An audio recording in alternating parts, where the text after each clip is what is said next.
kind of take us through, last night you got the team gathered.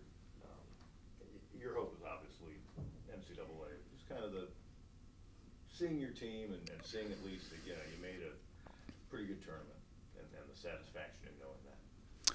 Yeah, absolutely. I mean, we're thankful and excited about still being able to play in one of the most, obviously not the big dance, but also a very prestigious tournament, and something that hadn't happened around here quite often, to be honest. And this is only our second time being able to do this, and first time in about 30 years. And so, we're definitely not discouraged. It's part of the process. It's something that hasn't been done recently, and but it's something that obviously we're not totally satisfied with, and this program wants more, and we'll eventually get more. But right now, we're thankful. I mean, we've got, I think the average win total in this tournament is 20 wins. And there's a lot of really, really good teams in it, and we have a heck of a challenge in front of us on Wednesday night. But yesterday, disappointing, but could see it coming, and didn't really expect the tournament to add as many mid majors in it that I personally thought should have been in it. And you could kind of see as the weekend was progressing that was kind of the direction it was going to go. And some things, some games, some people being knocked off the bubble and getting automatic bids that obviously take slots. I could see kind of where this was heading, and I'm just surprised more so, us or Greensboro. I'm just surprised that the league didn't get better representation, and for us to be the 11th league in the country on the Ken Palm and the net to only get one team in, the one team we get's a 7 seed. And not to get another one on top of that, and to see another conference that's I think 24th rated to get a second team in, I just thought that was surprising, and I'm glad that there was at least one mid-major at large, but thought there deserved to be more. The background: were you with Barclay when Marshall was still at Winthrop? You coached against him in that? Yes, I was 23 years old, first year in the business, and it's one of the best mid-major teams I've ever seen. That team he had at Winthrop, I remember sitting. We were playing them at home in the North Charleston Coliseum, and you were just hoping to keep it within 30. I mean, it was an unbelievable mid-major basketball team they had at Winthrop, and that was my first year in the business, and so for me to watch Coach Marshall and how he built that program, and to see obviously the latter part of it before he left was impressive and inspiring, to be honest with you, to see that they could build something like that in the Big South and to be that dominant, and then they go on and they win in the NCAA tournament. It was an incredible team, and the way they executed, the way they guarded, I can still vividly remember sitting there watching them play and think, wow, what a team, what a well-coached ball team, what a talented team. I mean, they had everything. And, his success at Wichita State has surprised me zero. And just from that first glimpse of what he was able to do at Winthrop, and very, very well-respected basketball coach, and definitely knows what he's doing. And, just watching him late last night and early this morning, again, some of the same actions that they were running back in the day, the corner rip actions from the baseline, still running them now, and just a very good basketball coach. He'll have his team very well prepared, and just an honor to be able to play against those guys. It also, for the whole, as you say, kind of the building process. This season you got marquee wins early, you competed in a tough league, and it's not, you're playing a team that's kind of got a brand name.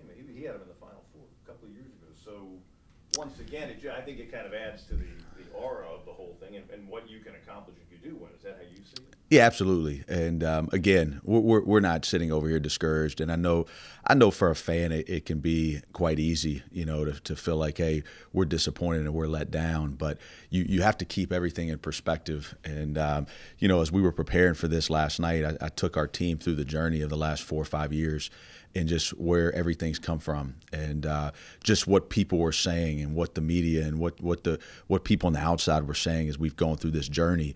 And it's quite interesting. I can't remember exactly the years, but I remember us winning 19 games, I think 4 years ago, and Stephen Kroon was the Player of the Year in the league. And all we heard that whole offseason was, wow, they're losing the Player of the Year in the league. They're going to take a step back.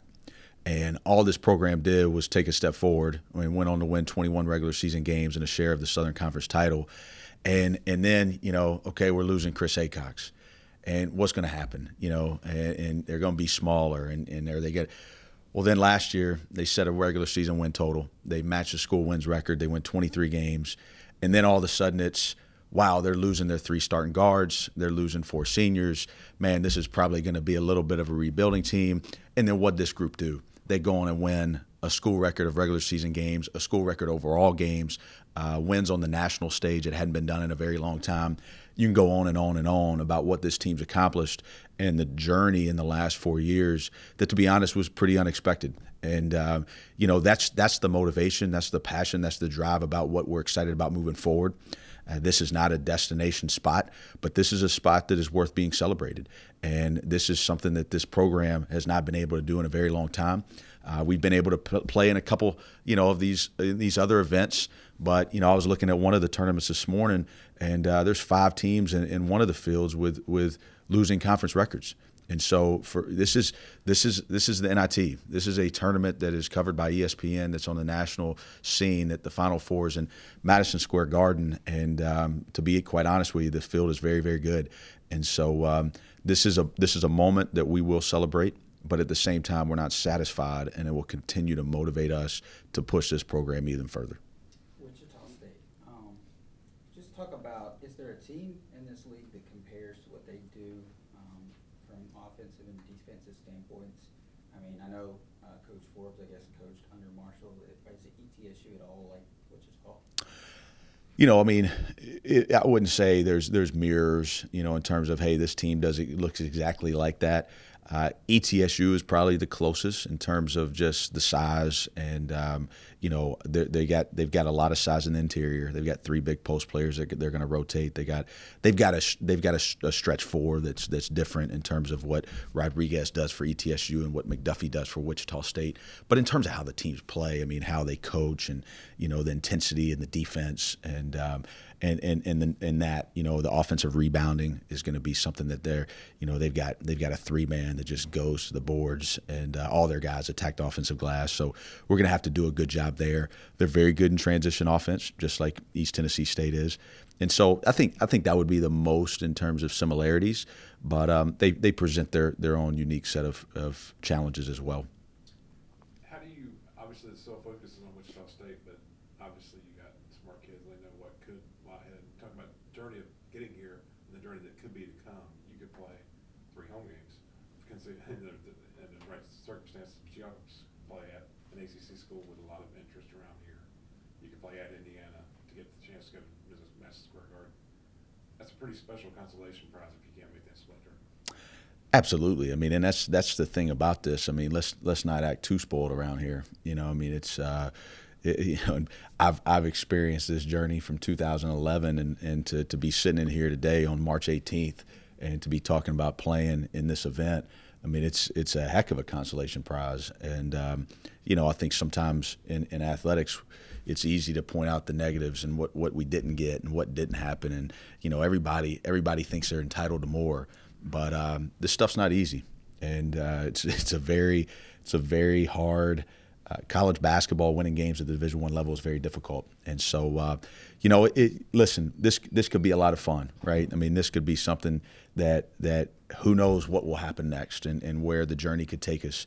Right now, to be honest, we've got to have all our attention on Wichita State. That's got to be where our focus is. And I think that if you get ahead of that, you can put yourself in a tough spot.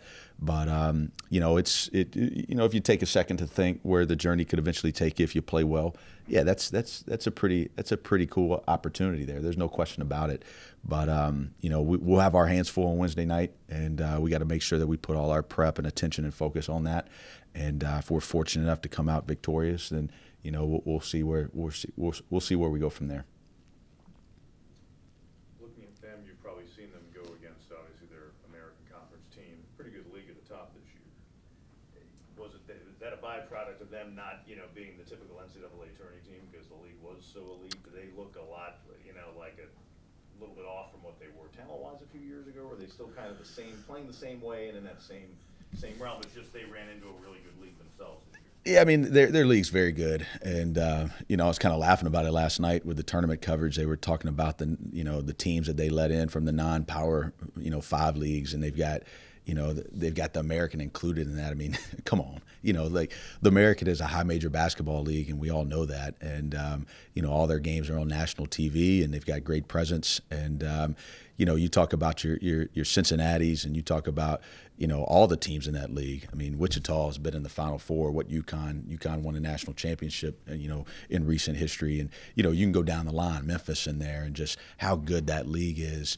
And here's the thing, I mean, Wichita is playing their best basketball of the year right now. And, they came into their tournament and, won 2 games in the tournament and close to winning a third, and, had won 6 of the last 7 before that. And so they had a little stretch in January that I think that, they weren't finding the success in that stretch. And then they had a couple losses in the non-conference. But what good coaches do is they fix it and they figure it out and they get their team playing the best that they can at the end of the year. And that's exactly what Coach Marshall's done. And they're definitely playing their best basketball of the year right now. Would he, just because he has ties back here, have some guys on the staff that you may know that maybe came out to Wichita State from this part of the country? Anyone you know on his staff? Personally, no. I know he did hire somebody from this area this past offseason. And, he's always had presence in the South since he left. And, with his original staff, obviously Earl Grant, the head coach at College of Charleston, was with him at Wichita, and they continue to recruit the South a little bit. He comes with Atlanta, I think, a little bit, not as much as they originally did. They've settled in kind of in their geographical area, and they've done a good job, obviously, identifying and developing talent out there. But I think they're pretty settled, in that region now, and most of what they do is focused and centered around that region. But I know that obviously there's a lot of coaches in this area that have coached against Coach Marshall that have utmost respect for him, and the way how hard his teams play, how physical they are, and how well coached they are. Do you think the way you guys defend is something that some of the teams they face in their league do, or are you going to be able to kind of be unique in that respect? Yeah, I mean, just watching what I've been able to watch so far, the league and how their league plays defensively is a little bit different than what we see in our league. There's a lot more pressures and denials, and obviously a little bit more athleticism. And so, it will be a little bit different, but it's not going to be anything that he hadn't seen before. It's not going to be anything they're not turning the film on and looking at something that they feel like is unique. It's still going to come down to how hard do we play, and how connected are we, and how physical are we going to be, having the size disadvantage that we're going to have.